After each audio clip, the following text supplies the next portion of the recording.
Hello दोस्तों, welcome to my YouTube channel gymnastic वाली। दोस्तों, इस वीडियो में हम डिस्कस करेंगे पीजीटी की फ्रेश वैकेंसी के बारे में। जिन साथियों को भी डाउट है, इस एडवर्टाइजमेंट में सब कुछ दिया हुआ है जो कि हम डिस्कस करेंगे। सबसे पहले देखिए कि डेट ऑफ पब्लिकेशन 24 जून है, कल की डेट है ये। इसके बाद आगे चलते हैं, रजिस्टर कहाँ करना है। ये देखिए साइट दी हुई है, जहाँ पे आपको अपनी एप्लीकेशन फॉर्म सबमिट करना है। जैसे ही आप यहाँ पर रजिस्टर करेंगे, आपको एक लॉगिन आईडी मिलेगा।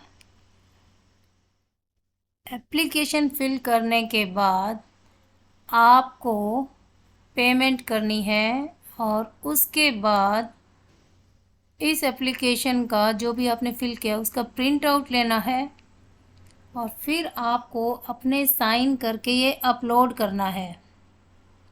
ठीक है दोस्तों, आगे डिस्कस करते हैं मेन पॉइंट्स। ये देखिए 28 जून से ये एप्लीकेशन ऑनलाइन आप भर सकते हैं और लास्ट डेट इसकी है 18 जुलाई। जिन्होंने भी 2019 में या भी रिसेंटली निकली थी 2022 में, उन दोनों का ही एज, क्वालिफ़िकेशन एंड एलिजिबिलिटी यानी कि एस्टेट सभी कंसिडर किए जाएंगे। लेकिन उनको एप्लीकेशन फॉर्म फ्रेश भरनी होगी और साथ में अपना पहले से भरा हुआ जो भी उनका एप्लीकेशन नंबर था वो साइट पर आपको फिल करना होगा। ये देखिए सब कुछ यहाँ पर लिखा हुआ है। Their eligibility conditions with regard to age, fee deposition and having qualified estate would be considered. But जो भी आपने फॉर्म भरा था उसका रेफरेंस आपको देना होगा। ये देखिए, candidates to ensure their eligibility for the post, the decision of the commission with regards to the eligibility of a candidate shall be final, यानी कमीशन का डिसीजन फाइनल होगा। अप्लाई कैसे करना है हम डिस्कस कर चुके हैं। साइट पे जाइए, दिस इज़ द साइट, और फिल करने से पहले सारी डिटेल इंस्ट्रक्शंस आप ढंग से पढ़ लीजिए। और facilitation counter for guidance of candidates, अगर आपको कोई भी डाउट है, कोई प्रॉब्लम है, तो ये हेल्प डेस्क पे आप जा सकते हैं। इनका ईमेल आईडी यहाँ पर दे रखा है और टाइमिंग है, अगर सुबह 10 बजे से शाम को 4 बजे तक अपनी क्वेरीज कर सकते हैं। और ये सारा कैटेगरी वाइज बाइफर्केशन दे रखा है। 33% reservation for female candidate, 5% for ESM and 4% for PWBD। Essential qualifications I hope आप लोगों को पता ही होगा। MA फिज़िकल एजुकेशन और MPEd। सेकंड है मैट्रिक में हिंदी और संस्कृत होनी चाहिए। थर्ड है एलिजिबिलिटी, दैट इज एस्टेट और state and good academic record. और ये नोट आप ज़रूर पढ़ लीजिए दोस्तों।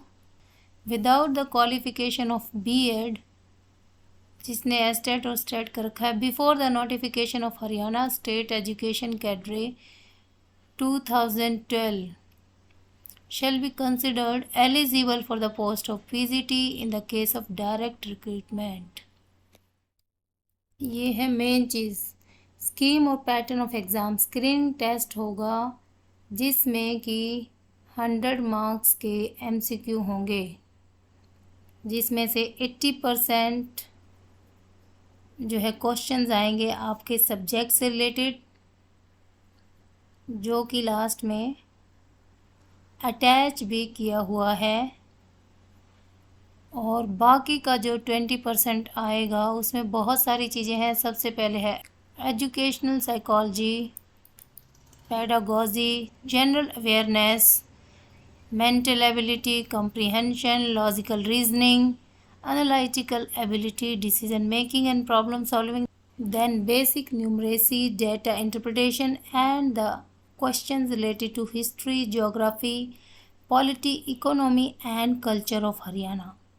Time duration of exam 2 hours होगा. टोटल मार्क्स 100 जो हम बता चुके हैं. All questions carry equal marks. दोस्तों ये चीज़ बड़े ध्यान से देखिए, पढ़िए, सुनिए और समझिए कि 4 जो ऑप्शन होंगे वो आपके क्वेश्चन से रिलेटेड होंगे. अगर चारों में से आप टिक नहीं करते हैं तो आप 5th ऑप्शन टिक कर सकते हैं. और अगर आप पांचों ऑप्शन टिक नहीं करते हैं then 0.25 marks will be deducted. लेकिन अगर आप ऐसा मोर देन 10% क्वेश्चंस में करते हैं तो आप डिसक्वालीफाई हो जाएंगे एग्ज़ाम से. समझिए इस चीज़ को. 100 मार्क्स के क्वेश्चन हैं और अगर आप उसमें से मोर देन 10% यानी कि 11-12 यानी 10 से ज़्यादा क्वेश्चंस ऐसे हैं जहां पर आप पांचों ऑप्शन में से कुछ भी टिक नहीं करते हैं तो आप डिसक्वालीफाई हैं. जी पॉइंट देखिए. 1/4 mark will be deducted for each wrong answer, यानी कि नेगेटिव मार्किंग भी है. पेपर जो है दोनों लैंग्वेज में होगा, हिंदी इंग्लिश में. Candidates 4 times the numbers of advertised posts including bracketed candidates if any category wise will be called for the next stage of selection process, provided that they have secured the minimum cutoff marks of 25% in the screening test.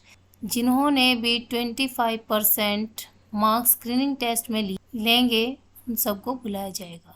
The marks obtained by the candidates in the screening test will not be counted for final selection. ऐसा मत सोचिए कि आपने screening test में बहुत ज़्यादा marks ले लिए तो आपका सिलेक्शन फाइनल है. Because it is only for short listing of category wise candidates for the subject knowledge test. ये स्क्रीनिंग टेस्ट जो है वो आपके सब्जेक्ट नॉलेज टेस्ट के लिए एक क्राइटेरिया है. Subject knowledge test screening test के बाद होगा जिसकी टाइम ड्यूरेशन होगी 3 आवर्स और मार्क्स होंगे 150. इसमें जो वेटेज होगा subject knowledge test will be 87.5 और इंटरव्यू जो होगा उसका वेटेज होगा 12.5. The final merit list will be prepared by adding the marks of the subject knowledge test and interview viva voce. ये आपका पे स्केल है, ये सर्विस रूल्स हैं पोस्ट के. This is age limit criteria and this is age relaxation category wise. दोस्तों main जो चीज़ है वो ये है evidence of age, application fees. ये यहाँ पर सारा डिटेल दिया हुआ है किसको कितना फ़ी पे करना है. Special instructions regarding submission of applications यहाँ पर दी हैं कि कैसे कैसे आपको एप्लीकेशन सबमिट करनी है, जो कि पहले भी स्टार्टिंग में भी हम डिस्कस कर चुके हैं. और इन चीज़ों पर ज़रा आपको ध्यान देना है. Name, father's name, mother's name, date of birth, category, qualification, marks obtained, passing year, photo, signature details and fees etcetera. These are very important. ये सब आपको ध्यान देना है while filling the application form. और उसके बाद आपको प्रिंट आउट लेना है अपनी फ़ी पे करके एंड साइन करके आपको अपलोड करना है. बड़े ध्यान से आपको ये सारा काम करना है क्योंकि उसके बाद कोई भी चेंज अलाउड नहीं होगा. ये भी दिया है अगर बाय चांस आपसे कोई गलती हो जाती है तो आप दोबारा भर सकते हैं a fresh online application form along with fresh requisite fee before closing date. अगर आपसे कोई गलती होगी तो आप दोबारा एप्लीकेशन दोबारा फ़ीस के साथ भर सकते हैं. But in case of multiple applications highest और latest application number shall be entertained by the commission. और ऐसा नहीं होगा कि आपकी जो गलती हुई है उसकी फ़ीस फ्रेश एप्लीकेशन में एडजस्ट हो जाए. ऐसा कुछ नहीं होगा, आपको दोबारा से पे करना पड़ेगा. Documents to be uploaded with application form. यहाँ पर फिर से दिया हुआ है scan photo, signature, copies of degrees and marksheet. No objection certificate उनके लिए है जो कहीं ना कहीं गवर्नमेंट इंस्टीट्यूशंस में काम कर रहे हैं। These are general instructions for examination. ये देखिए दोस्तों, अनेक्चर 1, इसमें सारा सिलेबस आपका दिया हुआ है और ये सिलेबस वही है जो यूजीसी नेट में भी आता है। Just go through the syllabus. दोस्तों, पहले 4 यूनिट का सिलेबस तो लगभग मैंने मेरे चैनल पर अपलोड कर रखा है। इससे रिलेटेड आपको वीडियोस भी मिलेंगी और रेडी नोट्स मेरे ब्लॉग पे भी मिलेंगे, तो आप चाहें तो वहाँ से 4 यूनिट की तैयारी कर सकते हैं। बाकी अभी मैं प्रिपेयर नहीं कर पाई हूँ दोस्तों, उसके लिए सॉरी। उसके लिए आप यूजीसी नेट से रिलेटेड फ़िज़िकल एजुकेशन की ML कमलेश की बुक है जो कि 3 सीरीज़ में है, बहुत ही अच्छी बुक है, वो भी आप रेफ़र कर सकते हैं। और शॉर्ट में पढ़ना है आपको तो अजमेर सिंह जी की भी बुक है यूजीसी नेट की, वो भी आप देख सकते हैं। This is all about PGT advertisement 2023। आज इतना ही। नई वीडियो में फिर हाजिर होंगे नए टॉपिक के साथ। Bye bye.